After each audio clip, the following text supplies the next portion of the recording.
This video is brought to you by Ekster wallets. After almost 4 years of waiting, unsure if it would ever see the light of day, Zack Snyder's Justice League was finally released on the 18th of March 2021. Justice League, originally released in cinemas in November 2017, was devised to be the epic coming out party of the DC Extended Universe, building off the lore established in 2013's Man of Steel, 2016's Batman v Superman, and 2017's Wonder Woman to unite the DC Universe's most iconic characters. However, as we all know, things didn't quite turn out that way. Justice League had an incredibly troublesome production, with Snyder exiting the project in early 2017 due to a family tragedy, and Avengers director Joss Whedon being hired to replace him, and extensively reshooting and altering massive portions of the film, resulting in a theatrical cut that was Snyder's vision in name only. Ever since the film's release, many have wondered what the director's original plans were for the film, and despite years of it seeming like the quote-unquote Snyder Cut would never be released, it finally made its way to screens this year, with HBO Max picking the project up and enabling Snyder to complete his version of the film. However, Justice League wasn't intended to be the climax of Zack Snyder's plans for the DC Extended Universe. In fact, it served as the third installment of a 5-picture plan that the filmmaker had, and while it's currently uncertain as to whether or not the final 2 installments will ever be made, many details have been shared about what the future of this series would have been. So in this video, I want to explain what the original plans were for Zack Snyder's Justice League sequels, how the filmmaker intended to further expand the DC cinematic landscape, and how his ambitious plans for the company's most iconic characters would have changed the entire future of the DC universe. Before we continue though, just a quick reminder to leave a like on this video if you enjoy it, and subscribe to Owen Likes Comics so you don't miss out on any future videos. Before we dive into what Zack Snyder's plans were for the Justice League sequels though, I first think we should discuss what this recently released version of the original film attempts to set up that would go on to inform these future installments. You see, among the many other things that were added back in from the heavily cut theatrical version was the presence of Darkseid, a character who was not seen at all in the 2017 film, with Snyder's version not only establishing his character and motivation, but also fleshing out his relationship with Steppenwolf. Snyder's film establishes that while Steppenwolf comes to Earth searching for 3 mother boxes, which were left following Darkseid's failed invasion centuries ago, he discovers that the anti-life equation is also carved into the planet's surface, alerting Darkseid, who intends to come to Earth to retrieve it once Steppenwolf has obtained the 3 boxes. However, the Justice League defeats Steppenwolf, and the film's conclusion sees Darkseid prepare for a full-scale invasion of the planet. Now, understanding this is key to understanding what the plans were for Justice League 2 and 3, as Darkseid would have served as the overarching villain of the entire trilogy, with his quest to obtain the anti-life equation being what causes the dark nightmare future that Batman witnesses in both BVS and Justice League. There are actually 2 nightmare sequences in Zack Snyder's Justice League film, one during the epilogue which sees Batman's post-apocalyptic insurgency meet with the Joker, and one that Cyborg witnesses when the team are attempting to revive Superman. It's this one that I find particularly interesting, as Cyborg sees not only a vision of the post-apocalyptic world that Bruce Wayne had seen previously, but he also sees Superman cradling a dead body, before Darkseid makes him succumb to the anti-life equation. I actually think that this brief moment is pivotal to unpacking what the plans were for the follow-up films, and when examining it against what Snyder has mentioned about his ideas for future installments, alongside the release of several storyboards, it enables us to paint a fairly vivid picture of what both Justice League 2 and 3 would entail. In the Justice League exhibit that is currently running at the AT&T District in Dallas, Texas, several storyboards put together by Snyder and artist Jim Lee in 2016 have been displayed, which outline what the plans were for this trilogy of Justice League films. Despite the fact that the original movie would end with a tease of Darkseid's invasion, this wouldn't actually happen until the end of Justice League 2, and the majority of the film would instead be a more grounded and personal story about the various members of the League trying to become better heroes and better people. Notably, the now resurrected Superman attempts to learn to become Clark Kent again, as well as beginning to settle down with Lois Lane, who is revealed to be pregnant. Meanwhile, Cyborg and the Flash team up to help free Barry's dad from prison, while Aquaman and Wonder Woman both return to their homes and accept their rightful places as King of Atlantis and Queen of Themyscira. However, this piece is disrupted by Lex Luthor, who in the time since the original film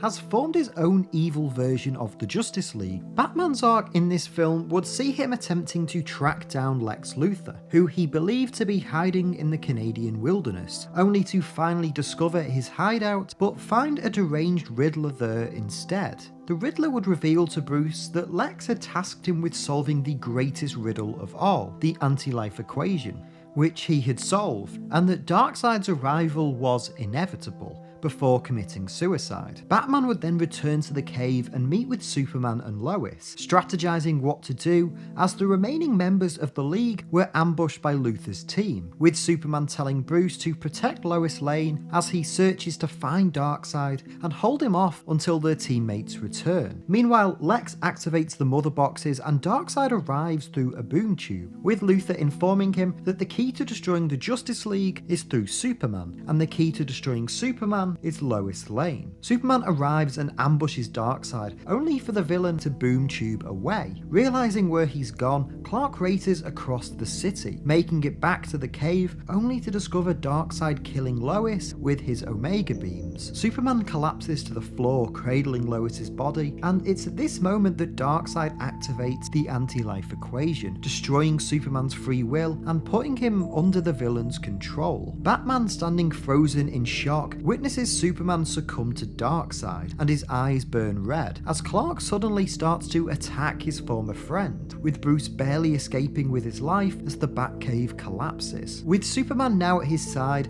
Darkseid meets again with Luthor, with Lex gleefully celebrating the Man of Steel's defeat, only for Clark's eyes to burn red once again, lighting Lex on fire and killing him. The screen would then fade red as we cut to 5 years later, as Batman emerges from a sand dune with the destroyed Wayne Manor visible in the distance, instructing the surviving members of the Justice League behind him to take shelter, as we discover that the nightmare future has become reality.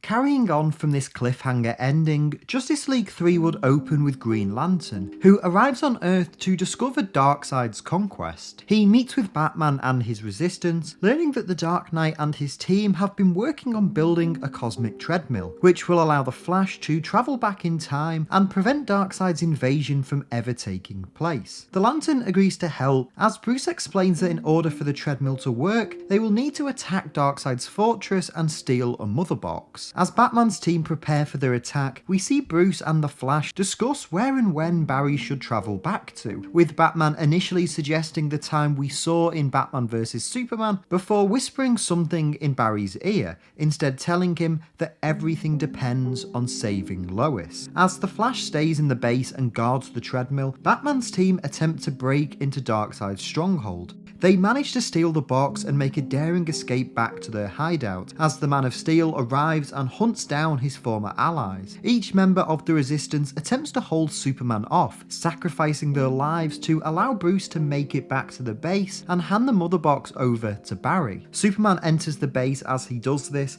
and Batman attempts to fight Superman and allow Barry to charge up the treadmill, as a sudden surge of energy explodes throughout the room and the Flash disappears.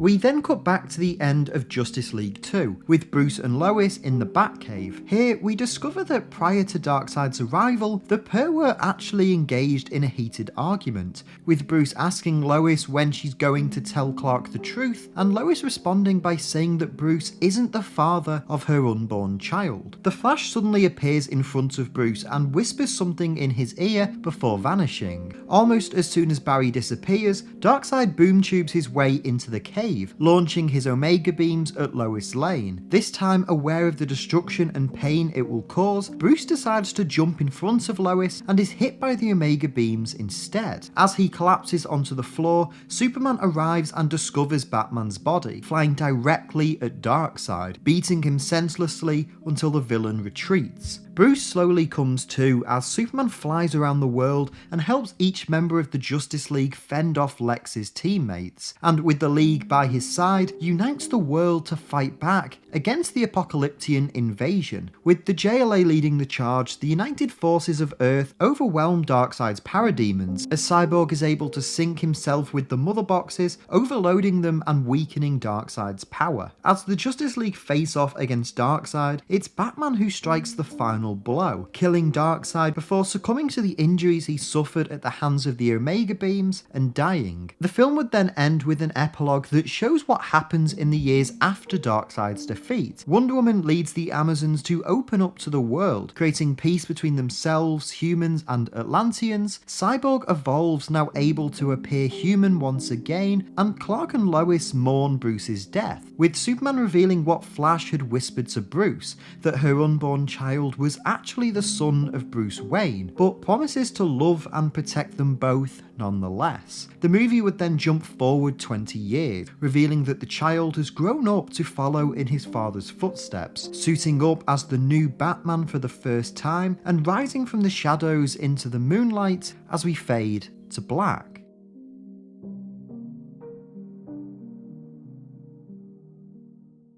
It should be noted that while these were Zack Snyder's plans as of 2016, a number of significant changes had already been made by the time that Justice League began filming. Most notably, while Lois's child would remain an important part of the final chapter of this series, it was revised to no longer be the son of Bruce Wayne. In an interview with Vanity Fair, Snyder explained that it was going to be Lois and Superman's son. He doesn't have any powers, and then he was going to end up being the new Batman. 20 years later, on the anniversary of Batman's death, they take young Bruce Kent down to the Batcave and they say, "Your Uncle Bruce would have been proud if you did this." This change aside, it did appear that Snyder's plans for his Justice League trilogy were largely in place when the original film began shooting in April 2016, and if not for the film's incredibly troublesome production, it does make me wonder if these plans would have been enacted following Justice League's release.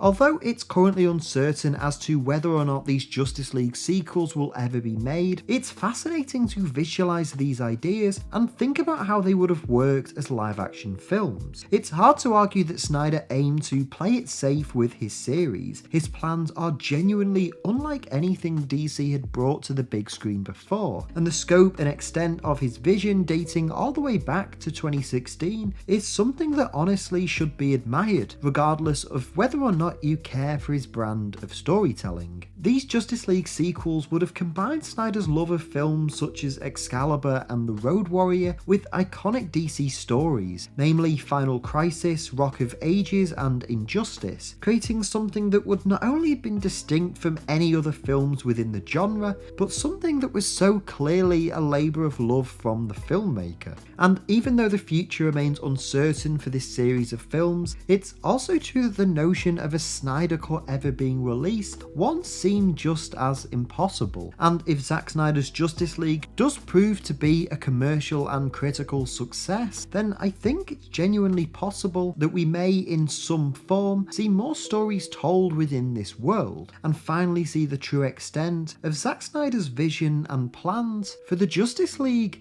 and the DC Extended Universe.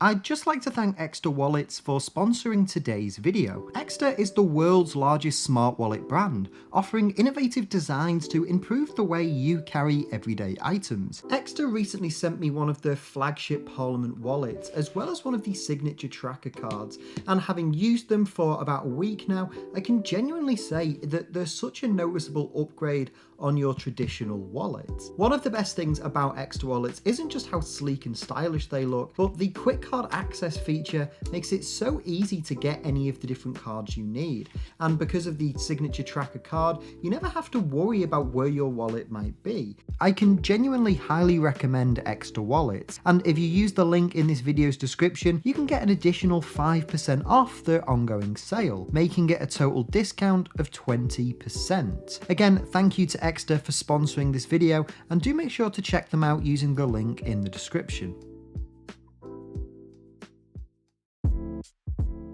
Hey everyone, thank you so much for watching today's video. I hope you enjoyed it. If you did, please make sure to leave a like on the video and leave a comment down below as well. Let me know your thoughts on everything we talked about in today's video. I can't wait to hear what you have to say as always. If you're new to Owen Likes Comics, please make sure to hit the subscribe button and the notify bell so you don't miss out on any future videos. And if you enjoyed this video and you want some more, there should be some others on screen right now that you might also enjoy.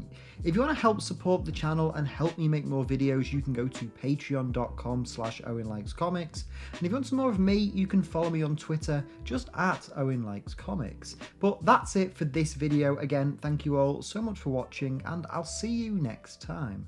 So until then, take care and keep reading.